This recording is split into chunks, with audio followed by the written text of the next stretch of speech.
I'm Tami McCarthy. And I'm Becki Fleischer. We're two soul sisters on the front lines of growth and transformation, getting real about it all. You know, sometimes we're totally in our woo-woo groove, walking on light. Yep.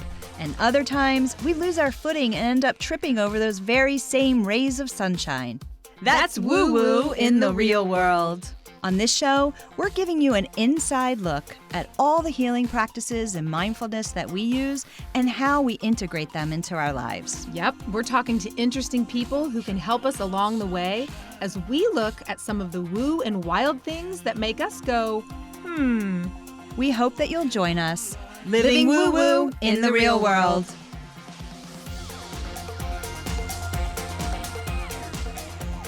Hi, Beck. Hey, Tami. How are you doing today? I'm good. Welcome back, everybody. Yes, welcome. To Woo Woo in the Real World. So the last time we got together, our last episode, which was so amazing, we talked to Leslie. Yes. The angelic being that she is. And that reading was like incredible, right? It was really incredible, and it was wild because I texted Tami a few days after, because when she did my reading, I was kind of like, I wonder, what is she talking about? Like changing my bedroom or like mixing she had things up. specific stuff to say about your bedroom, right? She did. The nightstand, right? She kept up the nightstand, and she was like something about colors up there, and I was really not understanding what she was talking about until I was laying in bed one morning and I was thinking, it just hit me first thing in the morning, like, why was she after the nightstand? Like, what was she talking about, and the colors? And all of a sudden I realized that in my nightstand, I have a picture right up on the wall, right above it, that's in black and white. That is very much symbolic of something in my life. And so when I put two and two together, it was one of those like, oh. I love when that happens. Oh, wow. So did you switch it up? Did you put some color there? I haven't done anything there yet, but it's definitely one of those, like, talk about integrating your woo into your world. You take that and you think, okay. You know what it did more than anything? It kind of came in and reinforced a knowing I already had. Something that was already kind of like pushing on the edges at me. And I was just kind of like, maybe, I don't know about that. I don't know about that. And then when I kind of put those dots together, I was like, oh, I think maybe I do know about that. And then the funniest thing was then I've started, I'm a big believer in therapy as well, because I think that's all in our woo-woo mix. Anything that helps us figure out the internal, you know? So I had a session with my therapist too, that then it all kind of coalesced around this little knowing that I was trying to make like a not knowing. I just wanted to kind of keep that push to the edges. Right. But yeah, it was like Leslie came in and said that, and then I had that realization, and my therapist comes in and asks me these super great questions, and all of a sudden I'm like, oh, I guess I do know what I know. Yeah. Even though I don't want to know Right. what I know. Right. Yeah, so it's so interesting because a lot of these tools that we call them, right, our woo-woo kits, you know, lately, the thing that I've been thinking about that, and also since the talk with Leslie, is, you know, we want to, why do we do these things? Well, one is because you get to know yourself better, you get to tap into what aligns with you and your energy and the life that you want, right? You know, we met with Leslie and she gave us some information. She gave you very specific information. She gave me very specific information, not about my bedside table, which was like, whoa, which was very cool. But, you know, I'm in the midst of a change and a transition, right? And so what the themes that keep coming up whenever I speak to an intuitive healer are really kind of making me get super focused on what's in alignment, right? And what basically the bottom line in all of this, you know, as much information as you want to take in from these healers or friends that you know, or just your own intuitive sense, is what are you going to do about it? Right? Yeah. And so when I'm up against making a life-altering decision, which right now I feel like that's the space that I'm in, and sometimes it feels really horrible and lonely, right? And so, and then other times it's very freeing and liberating and it's exciting, right? But what I'm sort of learning through all of this right now, as I, figure out the next launch into a chapter that still needs to be written, right? Is I am just right up against, am I going to make the same decisions that produce the same results? Ding, ding, ding. And those are the things that feel very safe. Or am I going to make this bold breakout move that has yet to be defined, but I'm starting to get spider senses around what those things might be. And those things are not as comfortable as all these other things, That's right? exactly right. And the conversation is, right now in the cosmos and in, astrology, all these planets are direct, and we don't need to go into all that because that's not what this show is about. There's plenty of stuff on the internet and people you can listen to and follow if that's something that you're interested in. But the cosmic support that's out there for all of us to tap into right now is, it's going to be so much easier to jump and glide right now, right? There, all these retrogrades are over, more planets are direct. Just the way the flow of the universe is going, it will be much easier for us to make bold moves. And so part of me is like, well, it's kind of like, oh man, I feel like I've made so many bold moves in my life. And okay, but what have I learned from that, right? And it's kind of the same thing, right? It might come down to, what are you even looking at on your bedside table? Is that something that is supporting an old Becki, or a new Becki? Exactly. And how confusing it can be. And how confusing. And it's like, we will keep bumping up against all of this stuff until we say, okay, old Becki bye, old Tami bye. We're here, and these are the things we want to do. These are the things we want to, that feel like we're in alignment with. And it's that part that is just like, right now there's a lot of friction. A lot, right? Because you think that you're stepping into something new, and you might be, and you may have been, but there may still be bigger, this bigger new frontier that, it can be a little exhausting sometimes, because you're like, oh, I thought I did all the big bold moves. Like, isn't it time to just like be there? Unfortunately, I'm getting the clue. Like, there's no there. Like, it's just ongoing evolution, of yourself and the journeys. Ever unfolding. Totally. Which is why there's a method to the madness. So the last time we got together with a big group of women was something that we did in October called the Soulful Social. So good. And at our spot that I like to go to called Pour in Mount Kisco, in this area of the world where we live.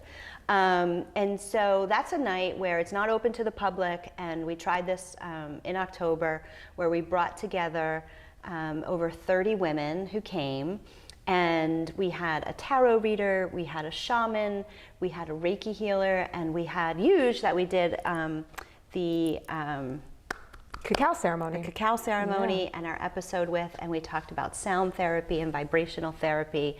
And that reminds me actually, which is working on our energy and clearing away all the old gunk in order to bring in whatever it is we want to bring into our lives now, right? It's this constant growth and evolution. I mean, that's what we're here for, right? We are here in this lifetime, on this planet, and I do believe that we have many lifetimes, and we choose to come in and live on Earth, which has its own specific lessons.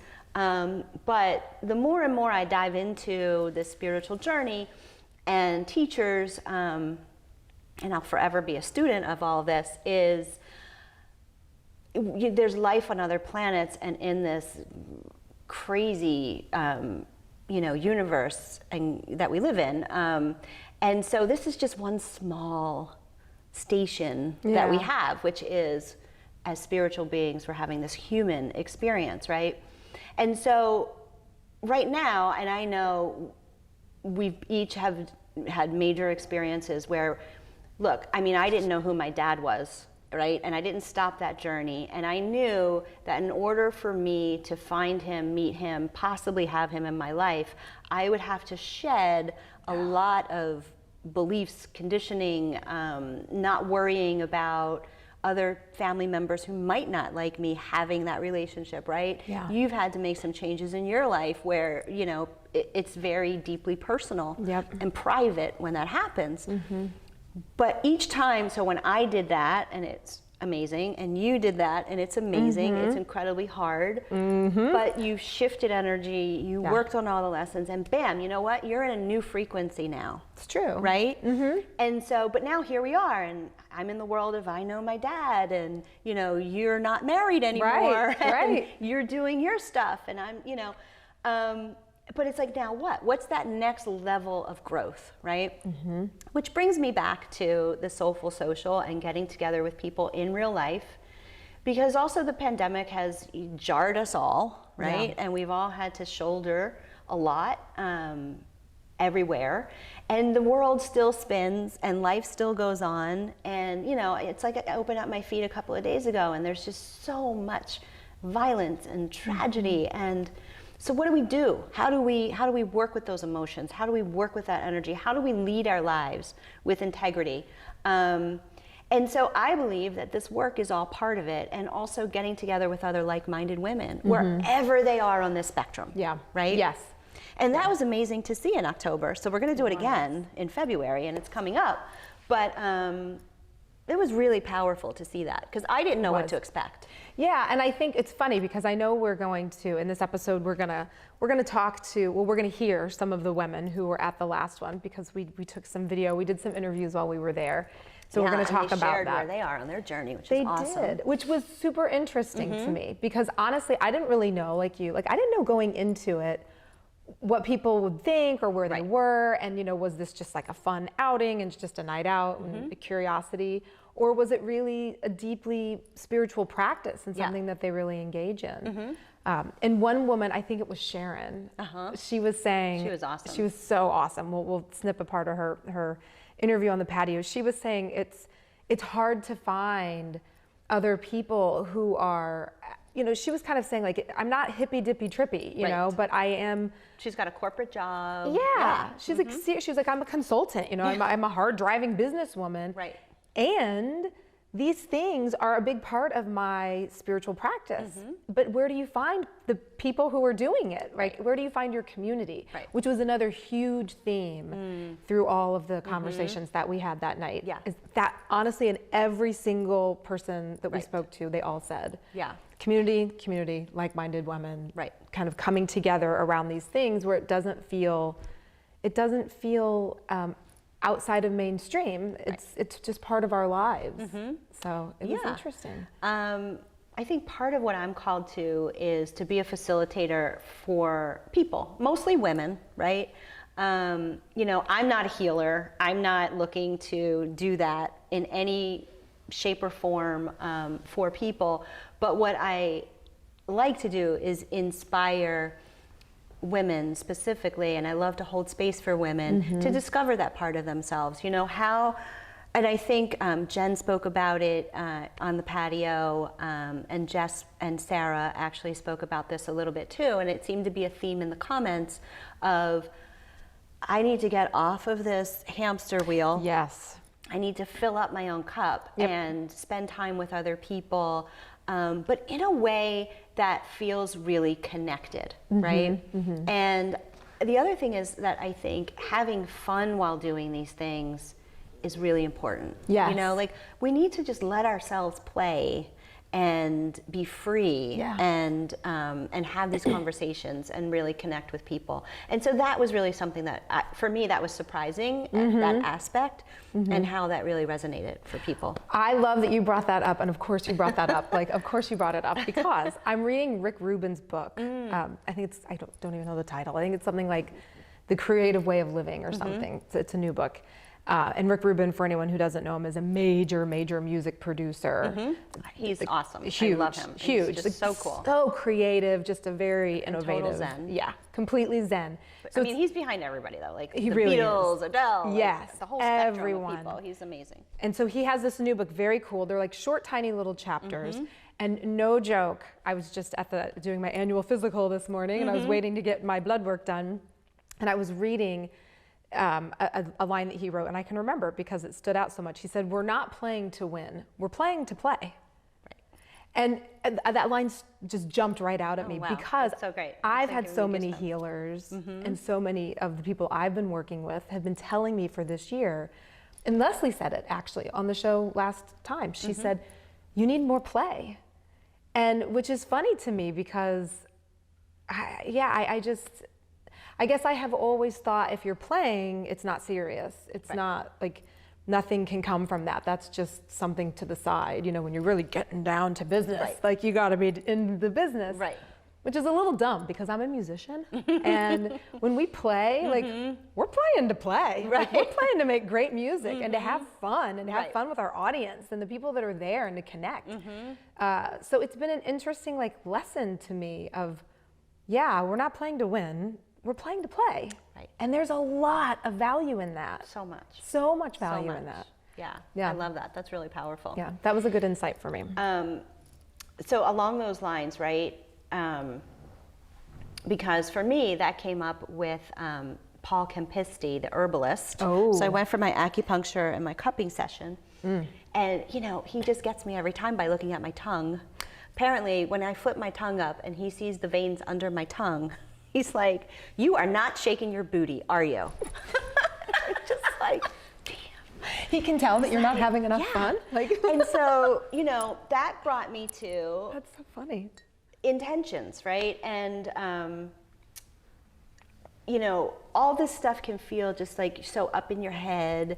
And, you know, with the woo-woo world, woo-woo in the real world, we are focusing on just sharing our experiences for how we integrate this stuff, right? And if it can inspire and help other people, great. And I hear from people that they love to hear about this stuff.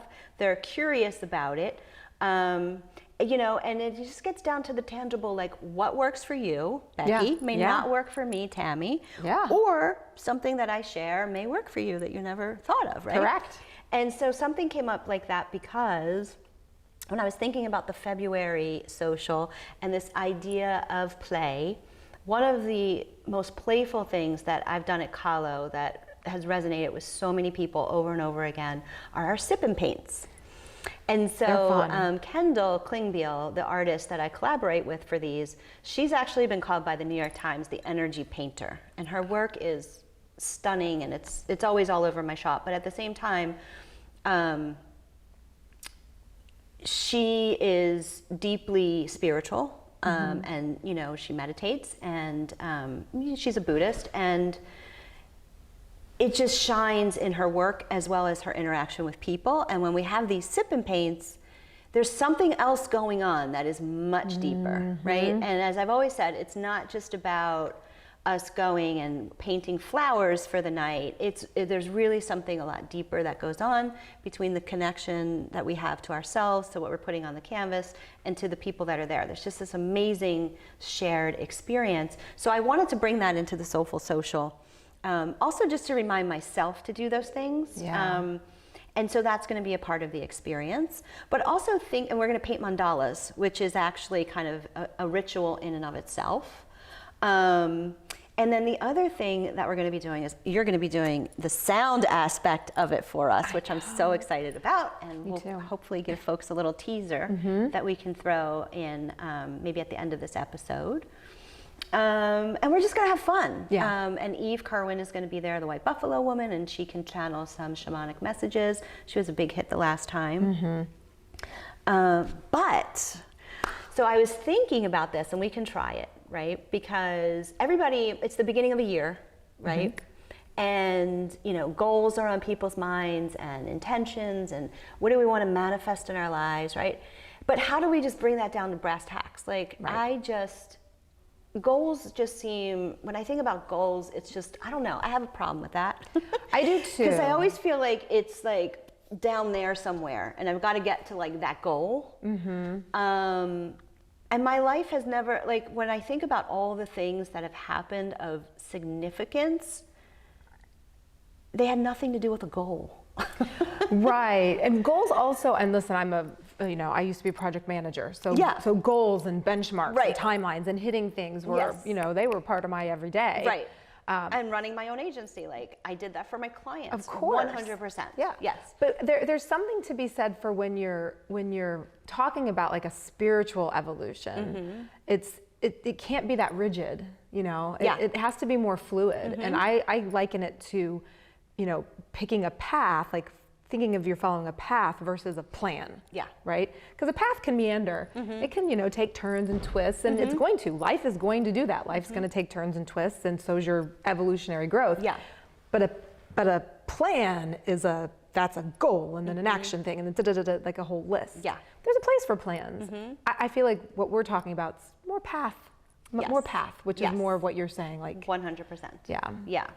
And this great process, the practice that you have for us to so try. sometimes for me, if I'm feeling like all up in my head, right, or, you know, when it comes to decisions and what next, or, you know, winding down a business, which I'm very much involved in right now, and figuring out the next iteration of what I'm going to be doing professionally, right? It's not like I can pinpoint it to a goal, like you said, and come up with this action plan. Right. It's just not, I'm not in that zone in my life right now, or like I was saying before, kind of not ever. And so like what feels in alignment. So this reader, a few months ago, I was in a session with her, and she was doing this tarot session with me. And at the end, she said, okay, let me get my bay leaves, right? And so, which I have here because we're going to do that. And so she did this bay leaf ritual, right? And so what I loved about it, and I'll explain it to you guys, but I'm finding if I have a lot of stuff that I'm processing, in some ways grieving, like stuff was going on, and I need to get rid of that, I need to put that to bed, and I need to give space for this new stuff that I want to bring in, right? But it's all out here. It's all out here somewhere. So right now, my intention is to just be really grounded, be really present, and be really open to something unexpected that I may not have thought of, or how. You know, because for me, being a Virgo, it's like, again, I do need the planning, and I need the execution, and I need to know how I'm going to get from this part to that part, right?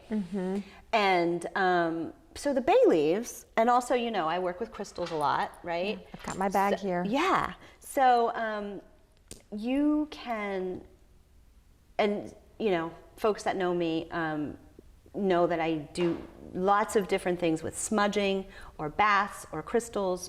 You can use smudge sticks, and you can use Palo Santo, which is a wood, but you may not know about bay leaves. Yeah, I don't know about bay leaves. And so that is something that I am going to be using for myself for the month of February to just get myself more focused, more grounded, more present.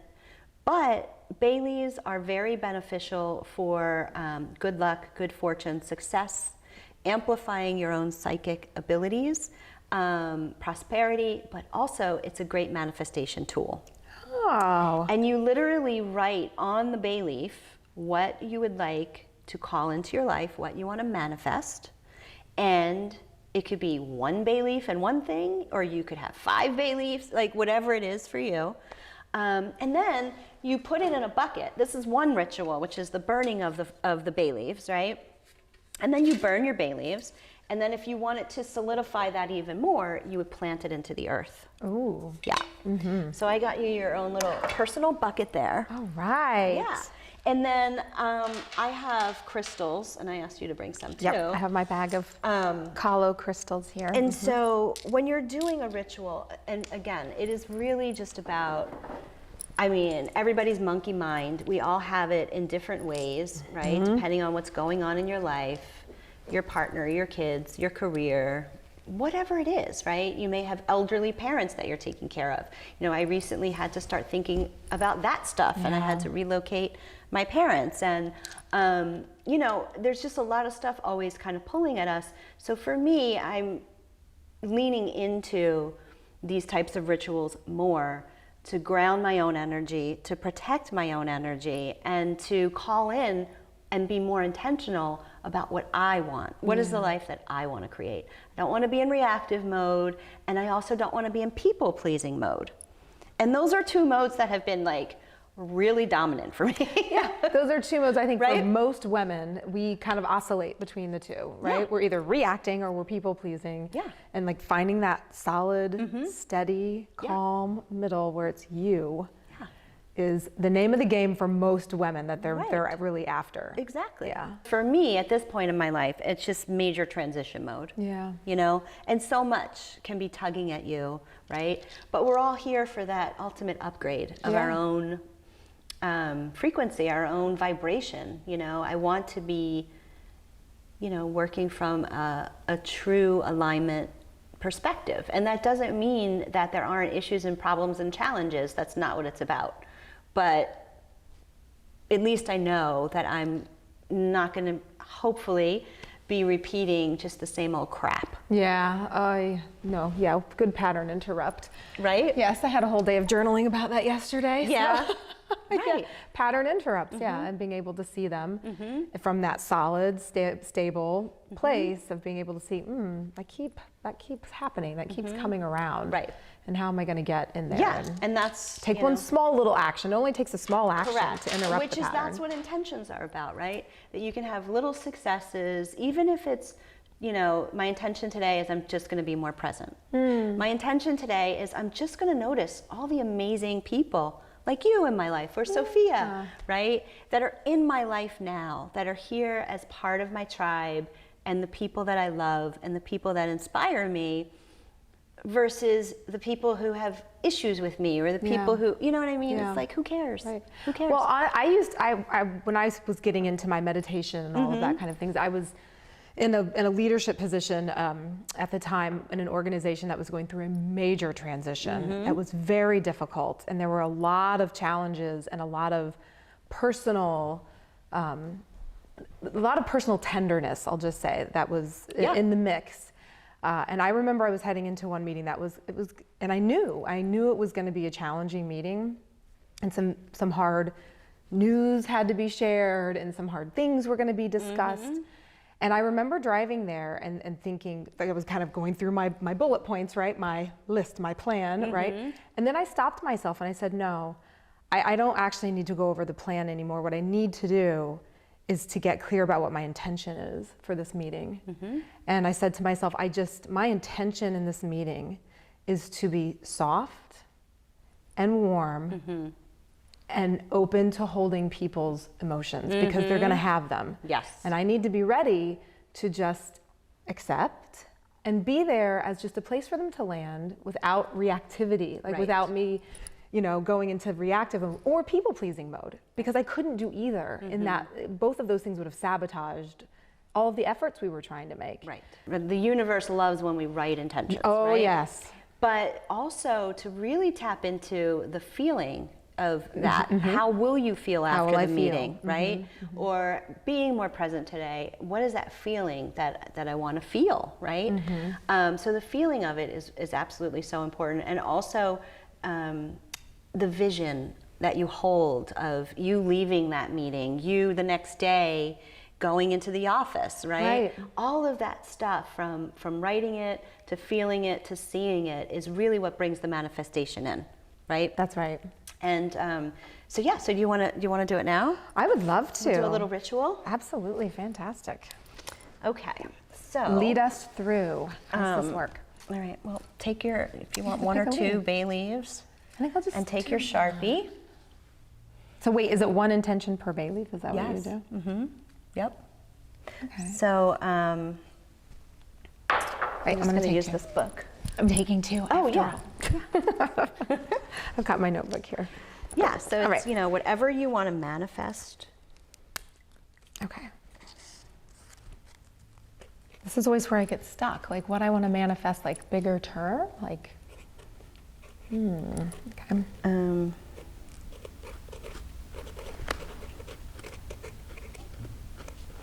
Okay, and I'm going to put mine in my bucket for now, and I'm going to do like one or two more, just so people know. Like that's all you literally do is write it on your bay leaf, and then we're going to burn. So when I do this though, I also, I may journal before, I may journal after. I may bring in a crystal.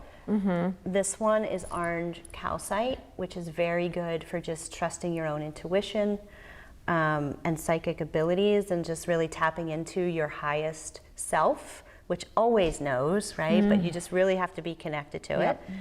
And yeah, so sometimes I'll just sit with some crystals and I'll journal. I'll think about what I wrote on the bay leaf, and then you burn them.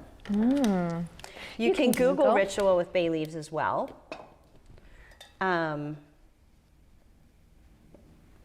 And these are fresh organic bay leaves, because that's what I had. But you might want to use some dry bay leaves too, that will light and burn faster. Than these beautiful organic ones. And these fresh ones. I know, I'm so impressed. Mine are all dry.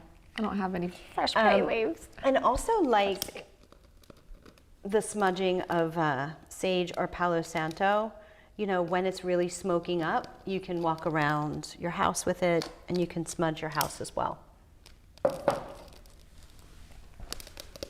Oh, listen to them. I know, crackle, crackle. Wow, oh, there they go. There you go. It started going. Okay, put that in there all the way. Oh, it smells good. And then if you wanted to complete the ritual after they turn to ash, then you would bury them in the earth. Interesting. Yeah. I love that. I love it. So that's just, one way you can incorporate and integrate woo-woo into your real world. Yeah. And with the new moon coming this Sunday, we are, New moon or full moon? Oh, I'm sorry, full moon. Yeah, Is it? full moon. Yeah, okay. So that will be February. Yeah, that's a great time to do something like this. Yes, really good one. What is it, the first Sunday in February, whatever that number day is. I don't even know. That's when the full moon is coming up after this That's the episode. 6th. Yeah, Or but no. you get a chance every month, so if you watch this later, totally. there'll be another full moon. Totally. Every month you get one. It's always good to do something like this at a full moon and Yeah. recharge your crystals as well. Yes. Which ones do you have there? I had my root chakra, root, like staying grounded, and then I have my solar plexus, which is like the seat of your will. And Tiger's eye? Tiger's eye, right, right, which is not being willful, but being willing. Yes. Yeah. Oh, that's a good one. Yeah. So that's where I am. That was good.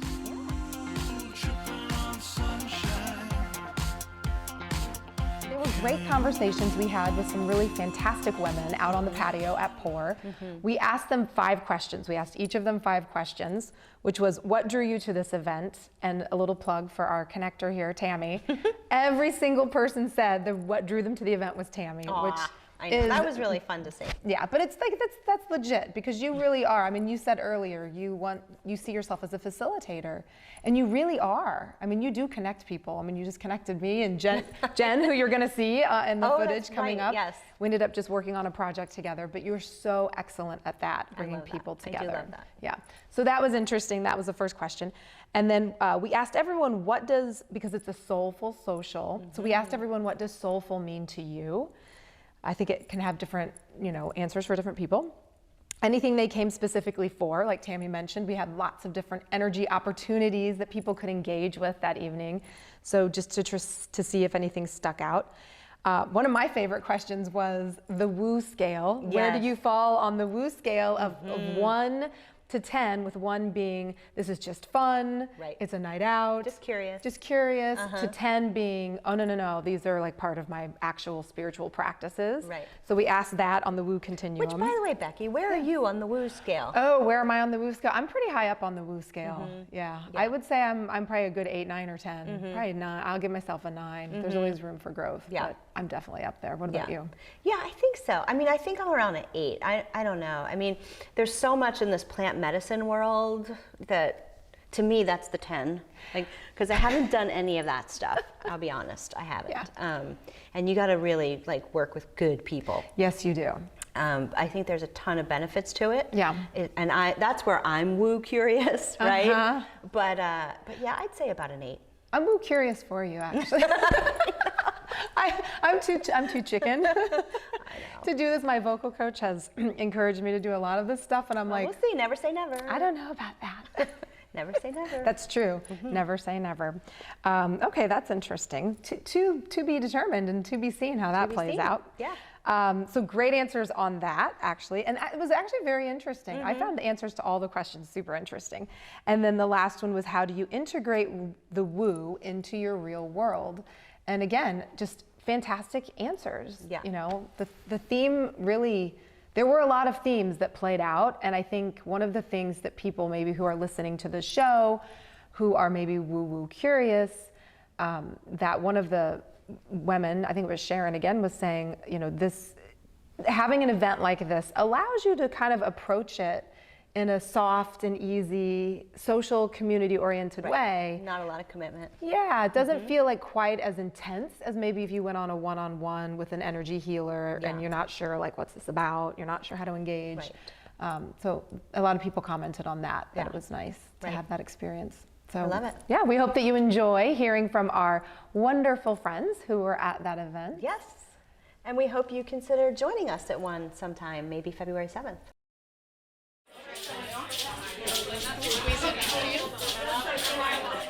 I would say that the reason why this was a good experience is that there is no place for a more elevated spiritual gathering where you could, you know, you're able to access that part that most people are a little afraid of.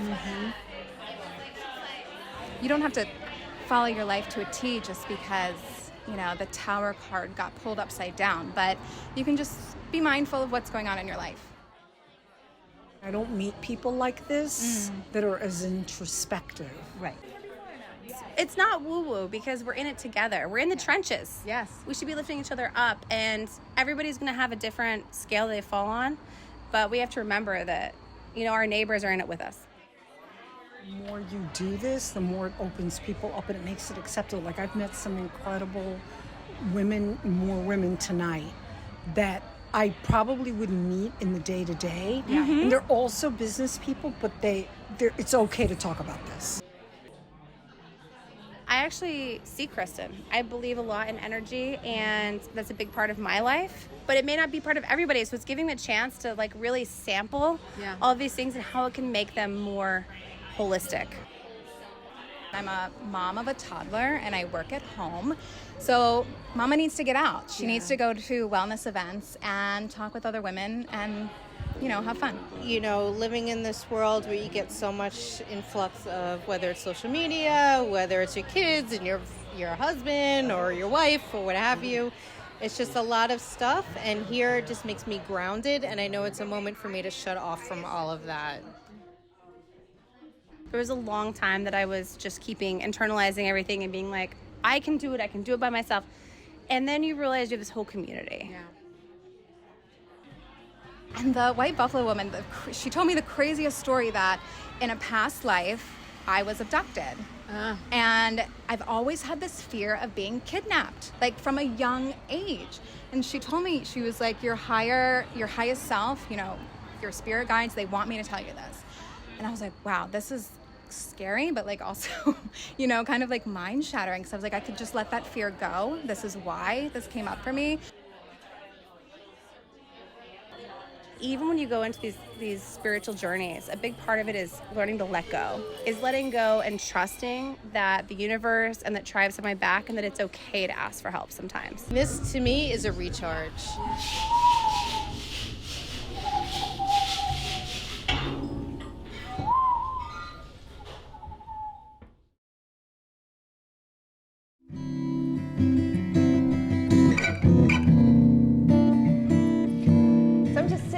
Becki, and you know, she's so talented and amazing.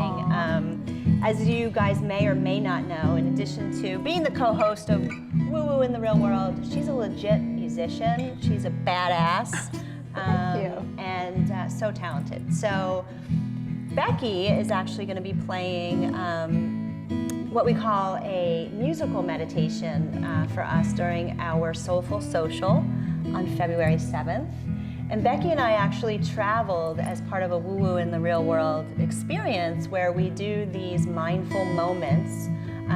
We can do them for groups of people. In this particular case, We went to Princeton, New Jersey, and we did it in a corporate setting for 100 people, where we just brought them all together, and we had a mindful moment.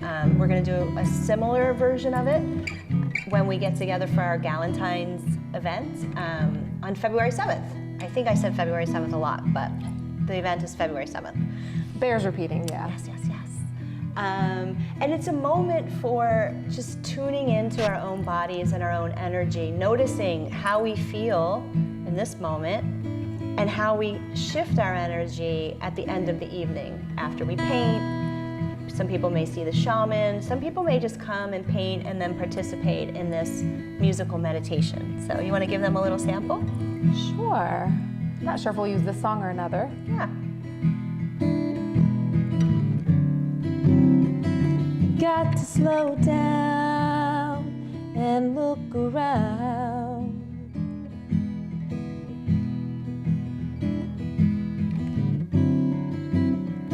You got to slow down and look around.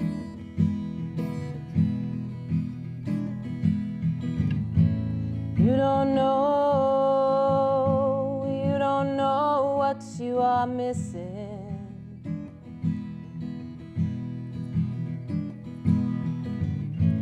You don't know what you are missing.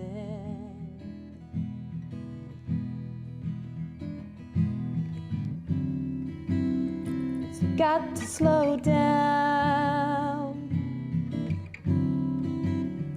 You got to slow down and look around. Beautiful. I know that shifted my energy. I'm in a different space than I was before, so that's awesome. Thank you. You're welcome. And that's just a little taste. I mean, music has such an effect on us emotionally, spiritually, energetically. It's deeply healing, and we will have some of that for you too at the event. See you next time.